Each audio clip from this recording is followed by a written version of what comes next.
she looked at me and said, Nikki and I have decided, and I said, yeah, what's that? She said, Nikki and I have decided that you will be the organiser for our group of, our little group of Remainers who want to mayor. And that's how you don't argue with Nicky Morgan and Anna Soubry, particularly on a morning after probably one too many gin and tonics.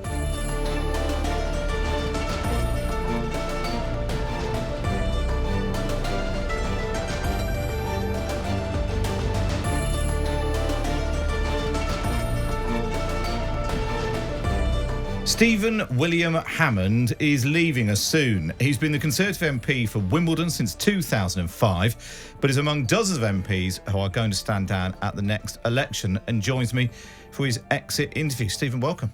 Thanks, Matt. Good morning. So let's start with the obvious question then. Why are you leaving us? Well, actually, mainly personal reasons. My wife and I still have all of our parents alive.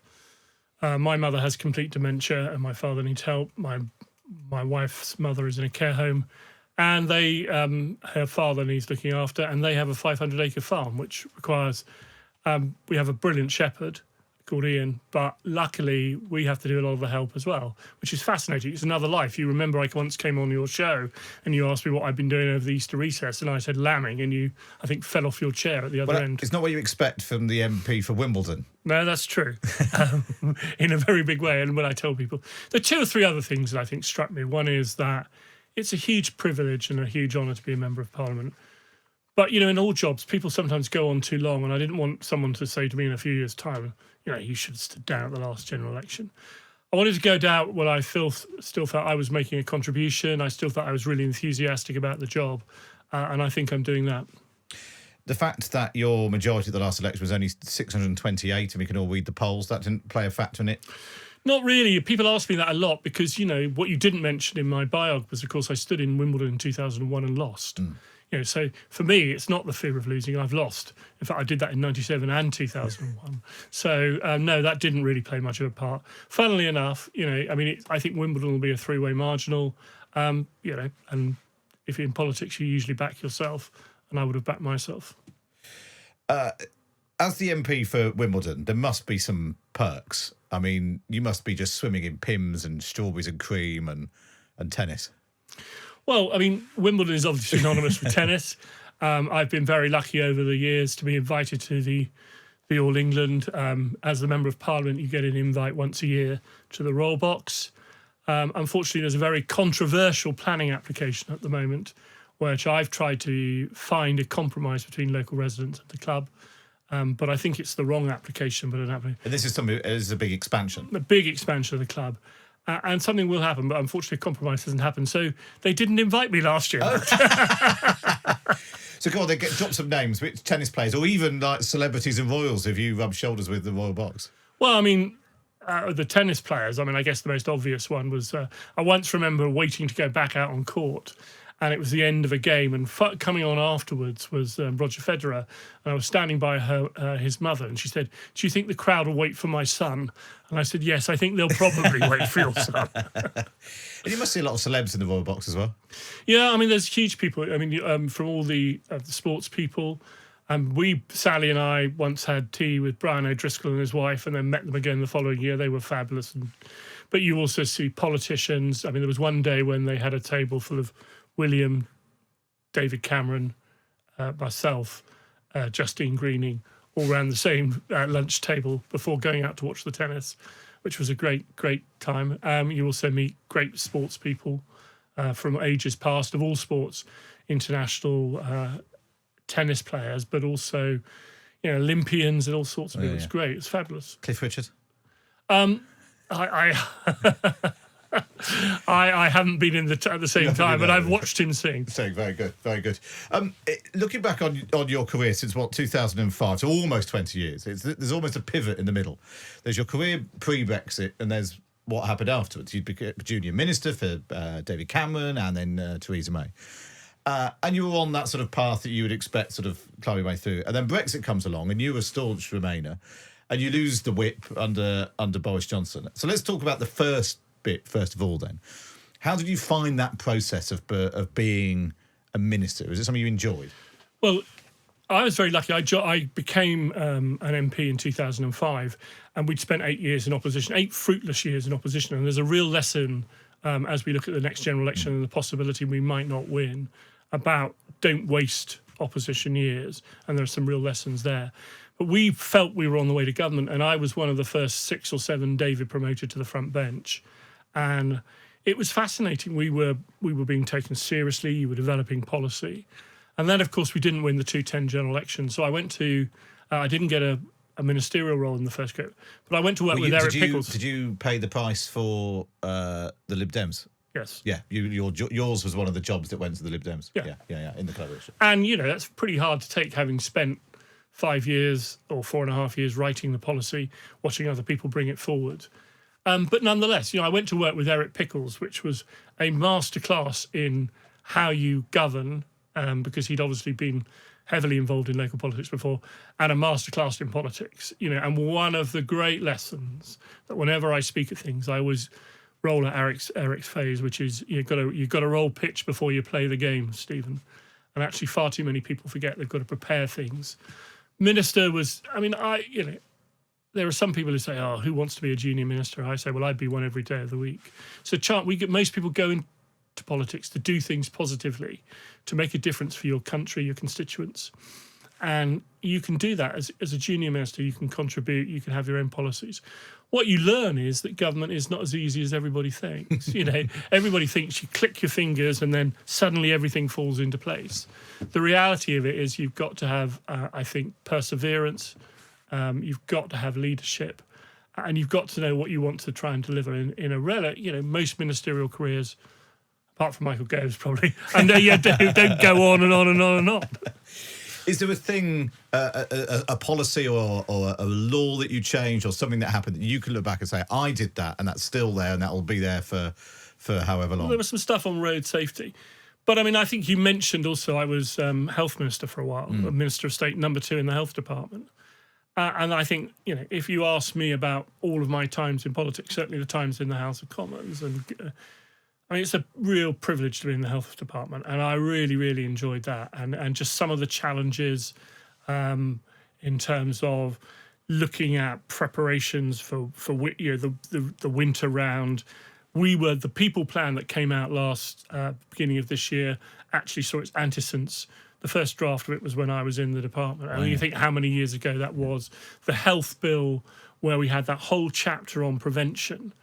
Previously, everybody only talked about, hospitals, or only talked about, what was being done in primary care. That whole chapter about what we can do for ourselves and how we should educate people that there are things they can do to make sure their life chances of health are improved immensely. Do you find when you're a minister, when you're the roads minister, are you more careful when you're driving? When you're a health minister, do you think twice before picking up that Kit Kat? Well, yeah, the correct answer to that question is yes, of course. The real answer is I'm a human being. So. I was thinking twice. I didn't say you definitely didn't. Then let's talk about what happened then in Brexit. You backed Remain, and it was such a. It still bogs my mind that it was 2016 that we voted, and it was only in 2019 that it all really came to a head. Boris Johnson becomes Prime Minister, the prorogation of Parliament, and you were one of the more than a dozen Conservative MPs who had the whip withdrawn. Given that you'd been in the Conservative Party for such a long time, you'd been in the Commons for more than a decade. What was that like, that moment when you were told, we're pulling the plug, you're not a Tory MP anymore? And it was because you'd voted against the government.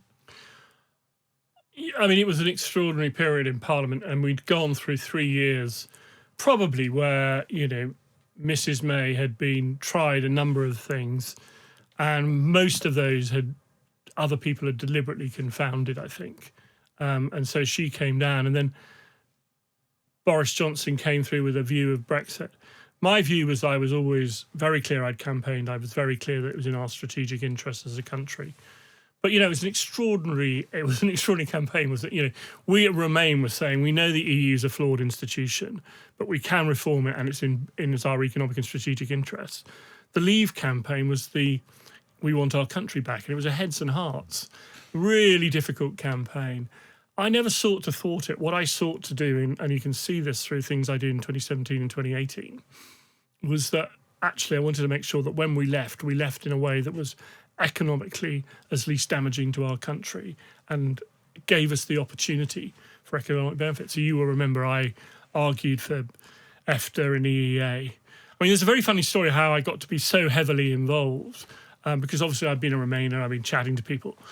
But Anna Soubry and I, she holidays in Portugal, and I ran into her and I said, "Oh, come round for dinner." In Portugal? In Portugal. Right. So she came round for dinner and we had a very jolly dinner party. And the following morning, she said, let's go for a cup of coffee. And she said, by the way, I'm never drinking one of your gin and tonics again. You make them far too strong. So we all had a very large cup of coffee. And she looked at me and said, Nikki and I have decided. And I said, yeah, what's that? She said, Nikki and I have decided that you will be the organiser for our group of, our little group of Remainers who want to. And that's how you don't argue with Nicky Morgan and Anna Soubry, particularly on a morning after probably one too many gin and tonics. But I mean, actually, I was absolutely clear that as a Conservative, it was absolutely right to be a Conservative and Remainer. I mean, I lost the argument because we lost the referendum, but that didn't mean, I think, over 3 years.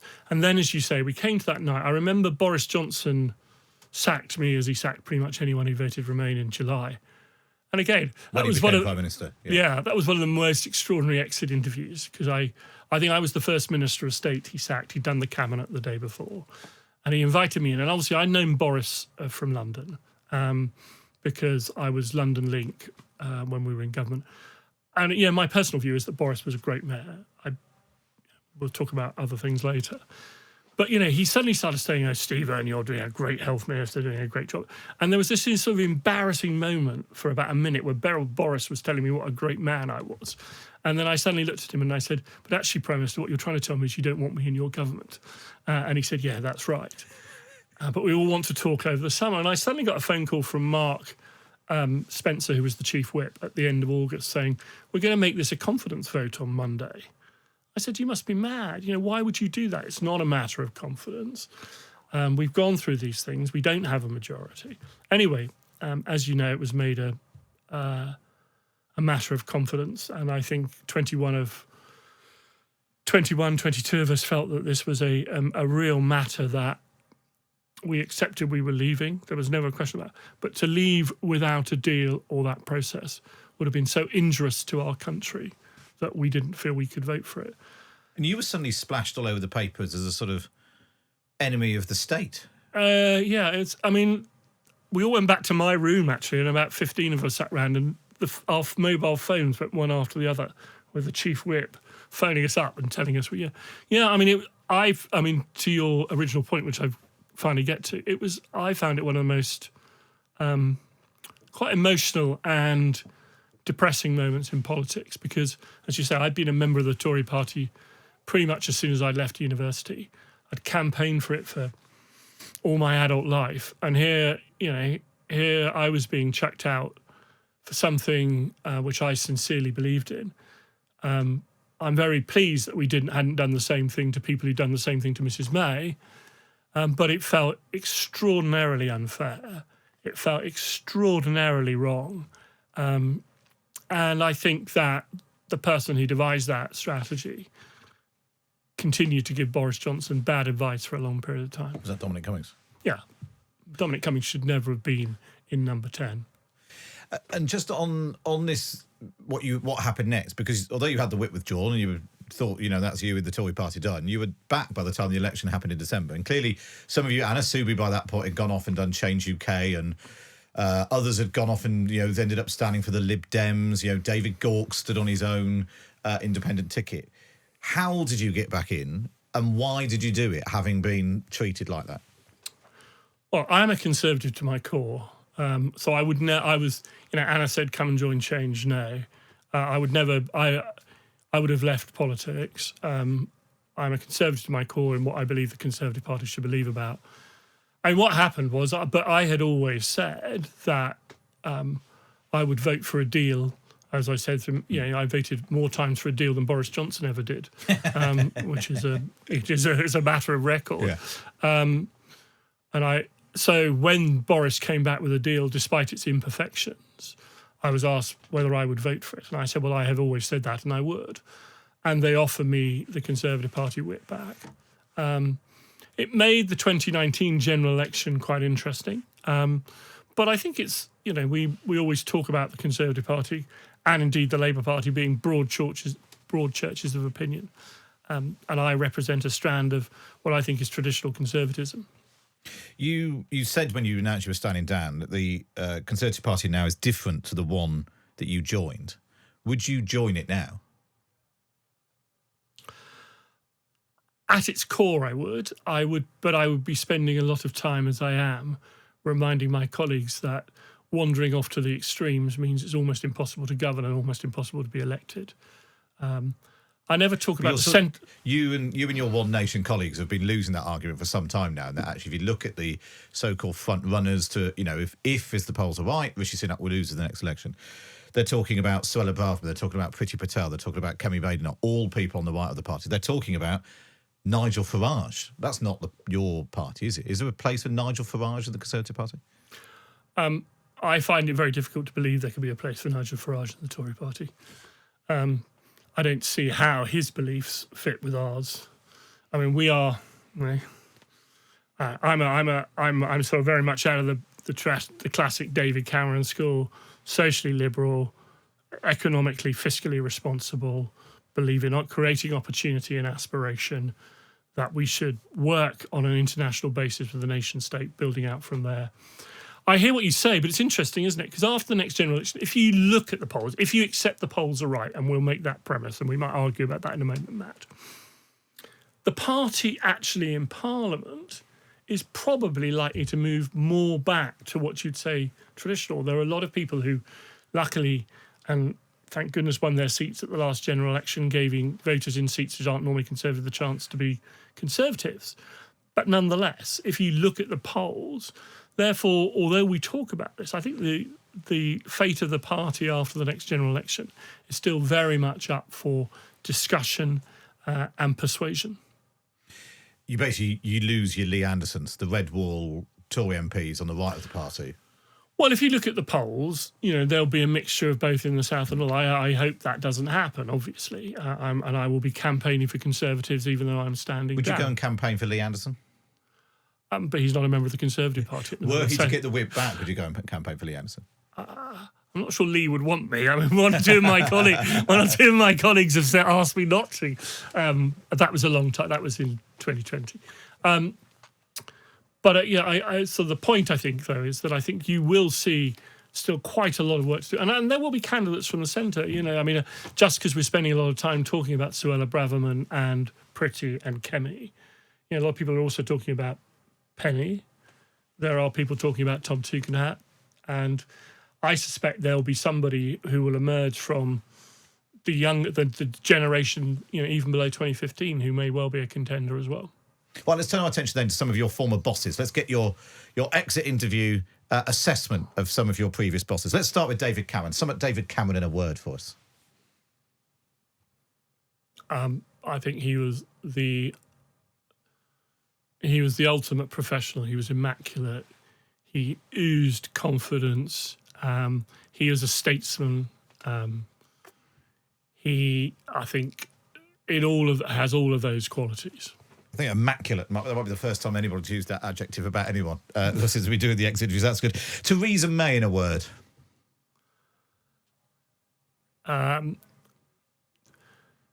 Decent but boxed in. How much of that was down to the situation and how much of that was down to her approach to the problem? It's inevitably a mixture of the two, but I think the large amount of it was that a lot of my colleagues who'd voted leave suddenly realised that they had voted leave, and the power that gave them, as they saw it with a public mandate, meant that a lot of things that Mrs May proposed, which they would have found acceptable in 2016, suddenly in 2018 and 2019 were unacceptable. And I think the way that political movement happened really was probably why her leadership was completely stalled. But even in that leadership, I mean, as she rightly points out, there are things that she should be proud of, the Modern Slavery Act. I think there would have been a lot more. I think for her, though, but being boxed in meant that a lot of the things that she could have done. I mean, she's an incredibly decent, honest woman. Funnily enough, the first time I ever met her, I used to work in the financial services world, and her husband was one of my clients. And we took them to a corporate day out racing at Newbury. And this is a very long time ago, before either of us were MPs. And that's the very first time I met her. And even then, you could tell that she was in politics for the right motives. Did she win much? Was she good at betting on the horses? I wish time could remember. All I can tell you is I certainly came, like most of my days at races, I come back with less than I take in. Very good, very good. OK, so Theresa May then, in 2019, replaced by Boris Johnson. Sum up Boris Johnson in a word. Bombastic, shambolic. That's 2 words, but we've sort of covered him. Yeah. Was it a mistake, him becoming Prime Minister? Yes. I mean, I think he was a brilliant mayor of London because it played to all of his attributes. But Boris has some real skills. Communication. He definitely has a way with the public that other politicians don't have. He also has the ability to sell projects, provided you don't go into the detail. He's perfectly capable of doing the detail, but doesn't want to, usually, is what I found. And I think all of those skills, where you had a very strong chief of staff with some great deputy mayors, meant that he was a great mayor of London. But I think all of those skills, most of his skills were not suited to being Prime Minister. And also at the time, unfortunately for him, Eddie Lister was 10 years too old. And so then he is replaced by Liz Truss. And actually, what's been striking doing these exit interviews is how many of the people we're speaking to now are people we seem to speak to on an almost daily basis, asking, are you calling for the Prime Minister to go? It started out with Boris Johnson. He's then replaced by Liz Truss. Liz Truss, in a word.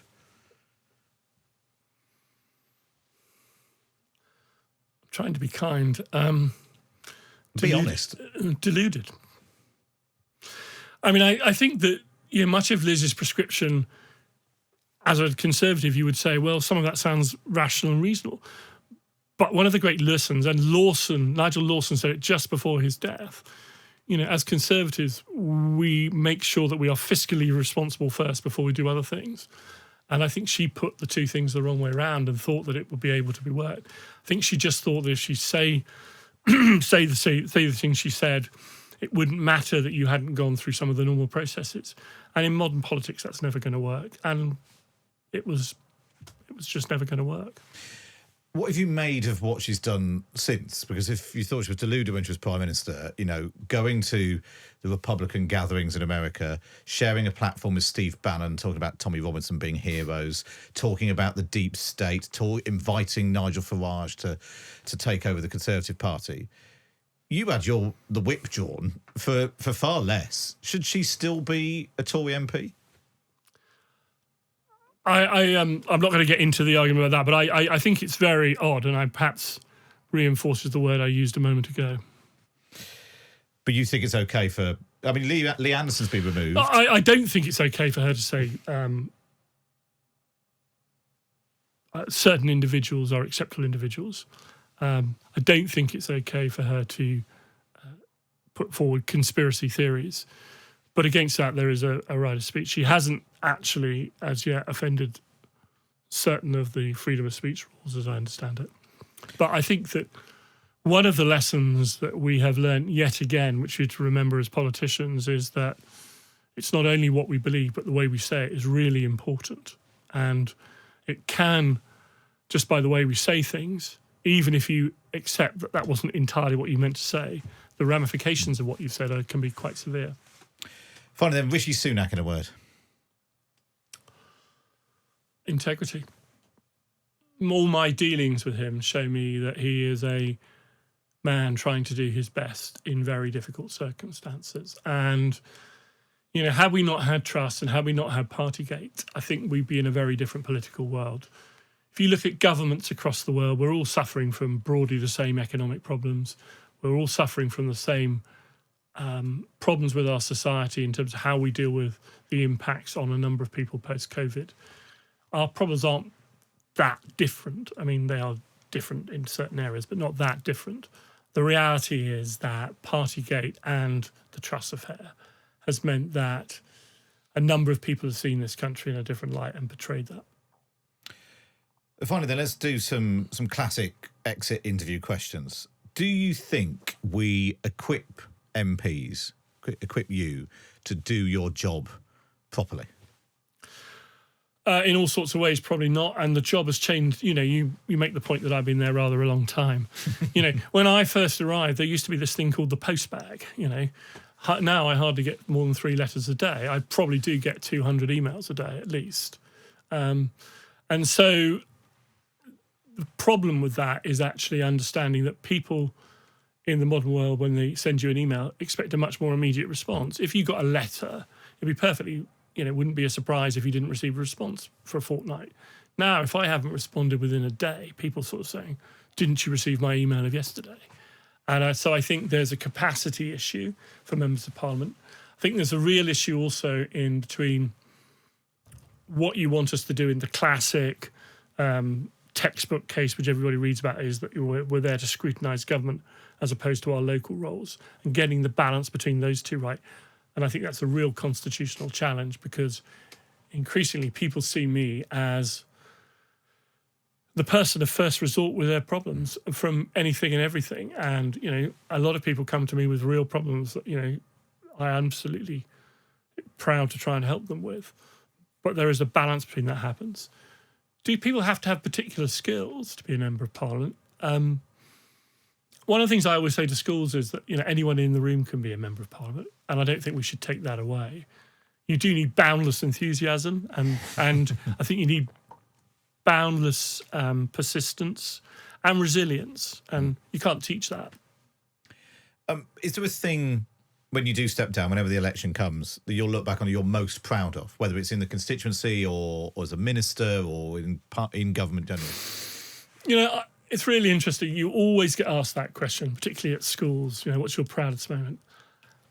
And I talk about a lot of things, but I think probably I wanted, as a member of parliament, you have, obviously, you're in parliament. It's a huge honour, huge privilege, even greater privilege to be a minister.